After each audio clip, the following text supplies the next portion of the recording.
இன்றைய புனிதர் செப்டம்பர் 30 புனித ஹிரோனிமோஸ் மறைவல்லுனர்.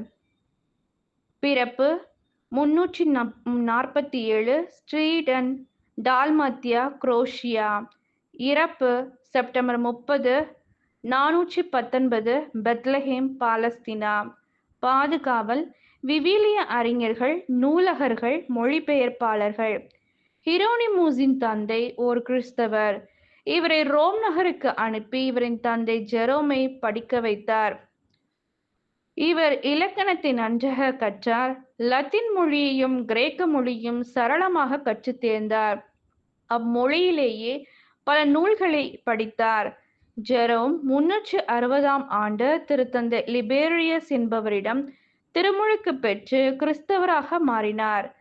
இவர் ஒவ்வொரு ஞாயிற்றுக்கிழமைகளிலும் தவறாமல் தன் நண்பர்களுடன் மறைசாட்சியர்கள் மற்றும் திருத்தந்தையர்களின் கல்லறையும் சந்தித்து ஜெபித்து வந்தார்.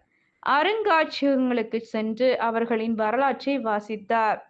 ஜெரோம் அந்தியோக்கியாவிலேயே தங்கி மறைபணியை செய்தார். அப்போது உடல்நலக் குறைவால் மிகவும் பாதிக்கப்பட்டார். பாலை நிலத்தின் வெப்பம் இவரால் தாங்க முடியவில்லை. இருப்பினும் இறைவேண்டல் செய்து மீண்டும் நல்ல உடல் நலம் பெற்றார். ஜெரோம் 380ஆம் ஆண்டு கொன்ஸ்டாண்டினோபிள் சென்று அங்கு விவிலியத்தின் ஆராய்ச்சிகளை மேற்கொண்டார். பின்னர் பல புத்தகங்களை எழுதி கிறிஸ்துவ வாழ்வையும் மறைபரப்பு பணியும் செய்தார். சிறப்பான பணியை செய்த ஜெரோம் மீண்டும் நோய்வாய்ப்பட்டு இறந்து போனார். ஜெபம். என்றும் வாழ்பவரே எம் கடவுளே, பல மொழிகளை கற்றுத் தேர்ந்து விவிலியத்தில் பல ஆராய்ச்சிகளை செய்த புனித ஜெரோமை எம் திருச்சபைக்கு தந்தமைக்காக உமக்கு நன்றி கூறுகின்றோம். உமது ஞானத்தையும் அறிவையும் அவருக்கு வழங்கி உம் பணியை இவ்வுலகில் மேன்மைப்படுத்தினீர்.